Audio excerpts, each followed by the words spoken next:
Mesdames, Messieurs, bienvenue à Metro News. Voici les titres qui seront développés aujourd'hui.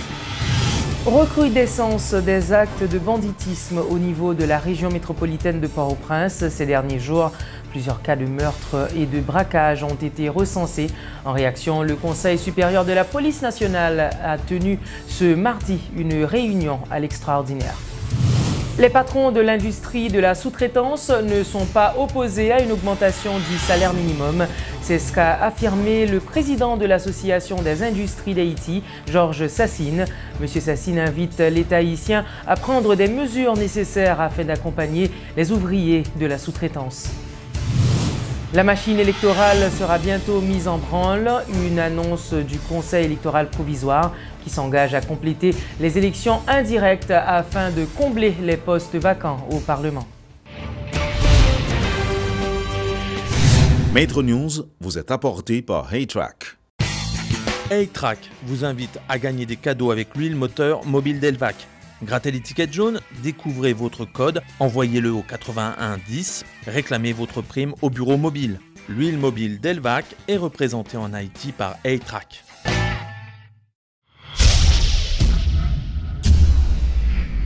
Les actes de criminalité sont à la hausse ces derniers jours au niveau de la région métropolitaine de Port-au-Prince. Plusieurs cas ont été recensés dans la zone de Delma. En outre, le docteur Frédéric Viau, sœur cadette du propriétaire de Radio et Télésignal Mario Viau, a été assassiné aux environs de Delma 83. Le docteur Viau aurait tenté de résister à ses agresseurs qui tentaient de la kidnapper. Mardi, plusieurs autres cas de braquage et de meurtre ont été également signalés, notamment à Delma 33 et à Delma 75. En réaction à ces actes d'insécurité, le Conseil supérieur de la police nationale a tenu ce mardi une rencontre à l'extraordinaire durant laquelle des instructions claires ont été passées au haut commandement de la PNH afin d'apporter une réponse rapide à cette remontée de l'insécurité. Par ailleurs, le Premier ministre Jacques-Guy Lafontaine, le directeur général de la police et le ministre de la Justice dénoncent tous la responsabilité de l'appareil judiciaire qui libère des bandits arrêtés par la PNH. Suivez ce reportage de Luc Nergaro et de Gaston Delpech. Les réseaux sociaux s'enflamment, les images circulent en boucle, les journalistes citoyens sont à pied d'œuvre. Chaque attaque, chaque braquage, chaque assassinat est rapporté. Si elles ne sont pas toutes vérifiées, ces informations créent toutefois la perception d'une remontée de l'insécurité. Conscient de cette situation, le Premier ministre Jacques-Guy Lafontaine veut rassurer la population en se servant des statistiques. Statistiques qui, à la disposition nous, montrent-nous que quantité de cas qui est enregistré au début du mois de juin 2017, est nettement plus bas par rapport à l'année dernière. Cependant, les cas arrivés pour un monde, ça fait nous mal. Parce que pour monde ça, pour famille ça, statistiquement c'est 100% lié. Le Conseil supérieur de la police nationale, CSPN, a manifesté sa préoccupation à travers cette réunion convoquée ce mardi. L'occasion pour les concernés de définir de nouvelles stratégies et adopter de nouvelles mesures. Jacques-Guy Lafontaine souhaite que les citoyens collaborent, que les policiers soient motivés et les juges consciencieux pour parvenir à traquer efficacement les bandits. Nous demandons la population pour le cas vigilant, pour collaborer avec la justice, avec la police. Nous demandons la justice tout pour le travail main dans la main avec la police. Nous demandons les criminels pour changer métier. Si vous ne changez métier, la justice a une autre adresse. On ne saura peut-être jamais ce que compte faire la police nationale pour empêcher que le sang des innocents se répande chaque jour sur la chaussée. Mais Michel-Ange Gédéon se veut optimiste. Le chef de la PNH promet que les bandits seront appréhendés. Quel que soit côté bandits ça retranché, la PNH a sans pitié. N'apprend et heureusement pour nous, nous identifier à travers le mode opératoire. En pile là, aussi des gens que nous avons arrêtés dans un passé très récent qui retrouvent en circulation, qui justement était deuil en notre société noire. Les pics de l'insécurité amènent toujours leur lot de thèses. Quand ce n'est pas la fin de mandat de la MINUSTAH qui est évoquée, c'est la crise politique. Chacun essaie de trouver des explications. Mais la thèse officielle maintenue par la PNH concerne la complicité entre les bandits et des membres de l'appareil judiciaire. Et à cela, le ministre Heidi Fortuné veut apporter des solutions. Malheureusement, le ministre de la Justice n'a pas qu'à sanctionner les juges. c'est CSPJ. Et nous parlons chita avec monsieur CSPJ pour prendre toute décision contre juge ça qui en complicité, qui en connivence avec bandits qui dans la rue là. Alors que des voix condamnaient le silence des autorités face à cette perception d'insécurité grandissante, cette sortie du CSPN est-elle susceptible de calmer les esprits? Des actions concrètes ne seraient pas de trop, estiment certains. Les patrons ne sont pas opposés à une hausse du salaire minimum. C'est ce qu'a fait savoir le président de l'Association des industries d'Haïti, Georges Sassine. Monsieur Sassine, qui a pris part à une rencontre tenue au Sénat sur ce dossier, a fait remarquer que l'augmentation de salaire minimum ne peut à elle seule permettre d'améliorer les conditions de vie des ouvriers. L'entrepreneur préconise des mesures d'accompagnement en faveur des employés, de la sous-traitance. La rencontre entre la Commission des affaires sociales, des syndicalistes et des membres de l'ADI n'avait pas permis de trouver une solution à cette crise. Rappelons que les ouvriers de la sous-traitance ont déclenché un mouvement de protestation pour réclamer une augmentation du salaire minimum.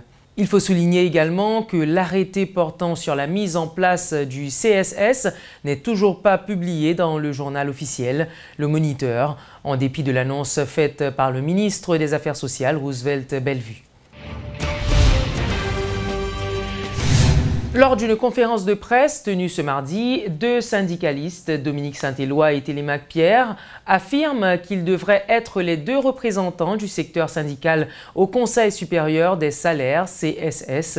Cette structure, seule chargée de fixer le salaire minimum, n'est toujours pas fonctionnelle à cause de divergences de part et d'autre. Ce mardi encore, les syndicalistes ont dénoncé ce qui, selon eux, est une manœuvre orchestrée par le ministère des Affaires sociales dans le but de diviser le secteur. Après plusieurs mois de silence, le Conseil électoral provisoire sort enfin de son mutisme. L'organisme électoral a rencontré la presse ce mardi afin de faire le point sur un ensemble de sujets, notamment la poursuite des élections indirectes, le mandat du Sénat ainsi que le dossier des postes vacants au Parlement. Le CEP, présidé par Léopold Berlanger, annonce que la machine électorale sera bientôt mise en branle. Suivez ce reportage de Sheila Louis et de Berno Augusma. Si le Conseil électoral provisoire a gardé le silence durant plusieurs mois, ce n'est que pour travailler. La machine sera bientôt remise en branle en vue de l'organisation des élections indirectes, a laissé entendre son président, Léopold Berlanger. Le décret électoral là, il prévoit que à partir du moment que AZEC yo fin prêter serment et que yo entré en fonction, 15 jours après, première élection doit faire. D'ici probablement une dizaine de jours, plus ou moins, faut nous en mesure de publier calendrier élection indirecte qui le prochain a fait, qui est pour commencer à partir de l'Assemblée municipale là, jusqu'à ce que les finisse le Conseil interdépartemental là. Des joutes prévues par la Constitution haïtienne de 1987 et qui sont d'une importance capitale n'a de cesse de répéter le numéro 1 du CEP. Une fois ces élections indirectes réalisées, le mandat de l'institution électorale devra automatiquement prendre fin. Exécutif là, s'il dit bon, très bien, c'est terminé, et puis qu'on y a, soit les nommer, les mettre en place au conseil pour nous-mêmes, pour nous aller, parce que n'est pas souhaitable que aux responsables on éclève au vivre aller. Parce que sous le vivre aller, bien entendu, ça toujours arrivé, toute bagaille grâce. En attendant d'en arriver là, le Conseil électoral provisoire continue de remplir la mission qui lui a été confiée. Dans l'intervalle, la question des postes vacants a été mise sur le tapis, notamment celle qui concerne l'avenir du siège du sénateur Guy Philippe, emprisonné actuellement aux États-Unis. Jusqu'à ce que gagne une décision légale, formelle de justice qui t'a dit la procédure liée à les condamner, jusqu'à ce que ça arrive, pour nous, pas de postes vacants. Autant de sujets et d'autres qui ont été abordés lors de cette rencontre des membres du CEP avec la presse. Le président de l'institution en a profité pour se décerner un satisfecit pour la réussite du processus électoral lancé sous l'administration Privert. Léopold Berlanger dit souhaiter que le prochain conseil préserve les acquis.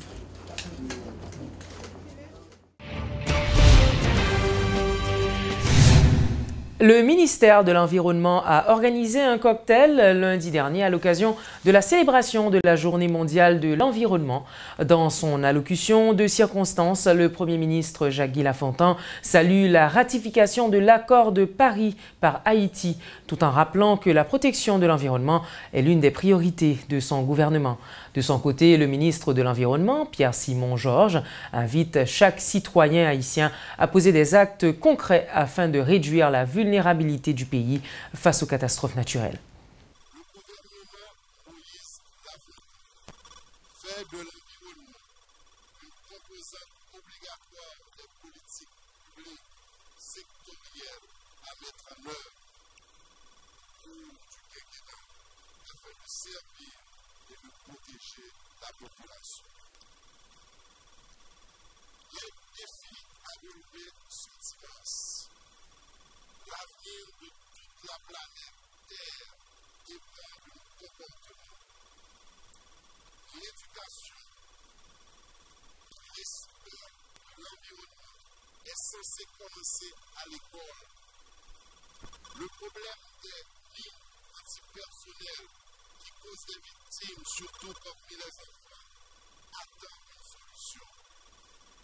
La gestion du plastique figure sur le tableau de toutes les alertes des écologistes.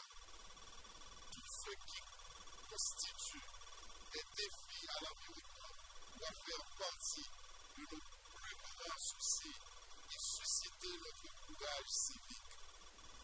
La bataille ne sera gagnée que si notre conscience citoyenne joue pleinement son rôle de garde-fou.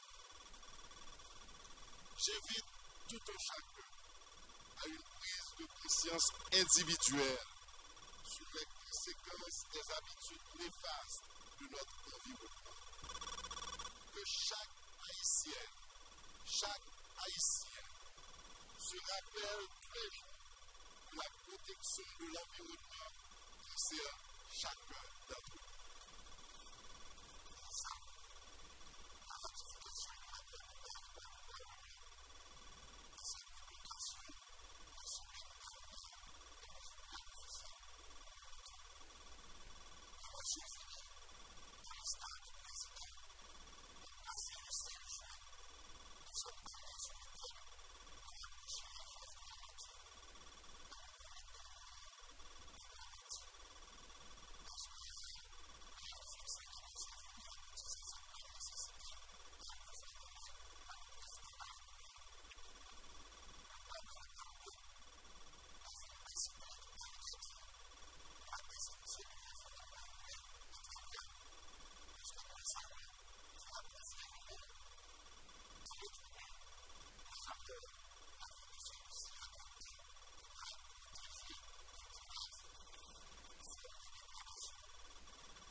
Voilà, c'est tout pour aujourd'hui, mesdames et messieurs. Merci de votre fidélité et à la prochaine sur Metro News.